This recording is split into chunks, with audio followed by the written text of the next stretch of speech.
میں بد نصیبی کی پہچان ہوتی ہیں کچھ باتیں۔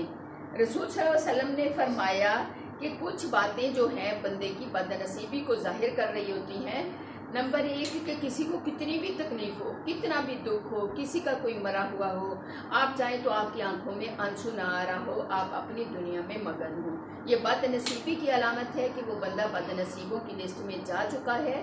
نمبر 2 پہ وہ بندہ جو اپنی لمبی امیدیں لگائے پھرتا ہے اور ایک پل کا خبر نہیں کہ کیا ہو جائے گا، یعنی اپنی دنیا میں مگن رہتا ہے، اللہ معاف فرمائے۔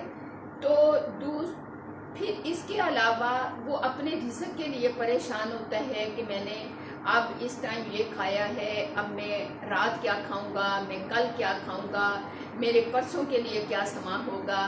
تو اللہ سبحانہ تعالیٰ فرماتے ہیں کہ وقتی میں آپ سے اپنی بندگی کا سوال کروں گا اور رزق کی آپ کو کھا ہی کے مرو گے، مجھے رزق کی فکر ہے، آپ نے اس ٹائم میں کھا لیا، اگلے ٹائم کا میں آپ سے بندگی کا، عبادت کا، نماز کا حساب نہیں لوں گا، اور آپ پھر اگلے رزق کے لیے کیوں فکر مند ہوتے ہیں، یہ آپ کو بھی پتہ ہے، ہمیں بھی پتہ ہے کہ اللہ نے ہر بندے کا رزق لکھ دیا ہے، لیکن رزق کو بڑھانے والے تمام جو پہلو ہیں، تمام اصول ہیں، ان کی طرف توجہ دینی چاہیے کہ ہم اپنے رزق کے دروازے خود لمبی امیدیں لگا کے دنیا میں مگن ہو کے بند کر لیتے ہیں۔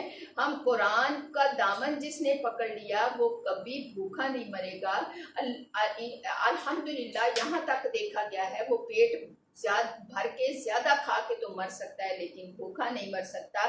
تو میری عزیز بہنوں بیٹیوں، کیونکہ بد نصیبی سے اللہ بچائے کہ اس لسٹ میں نہ چلے جائیں، تو بندہ ان چیزوں میں مگن ہو کے اپنے رب کو بھول جاتا ہے۔ یا رزاق یا اللہ، کہتے ہیں نا الوہاب یا اللہ، الرزاق یا اللہ، رزق دینے والی ذات کون ہے؟ اللہ کی ہے، اور ایک پل کی خبر نہیں، ہم صدیوں کا سامان رکھتے ہیں اور صدیوں کی فکریں اپنے اوپر لگا کے اکثر بہنیں بیٹیاں اپنی پریشانی کی وجہ سے اپنے جسمانی تمام اعضاء کو سوچ سوچ کے بیمار کر لیتی ہیں۔ اللہ ان فکروں سے آپ کو ہمیں محفوظ فرمائے۔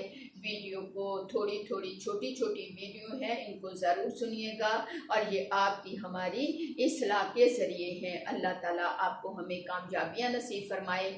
لائک کیجئے گا، سبسکرائب کیجئے گا اور آگے شیئر بھی کیجئے گا۔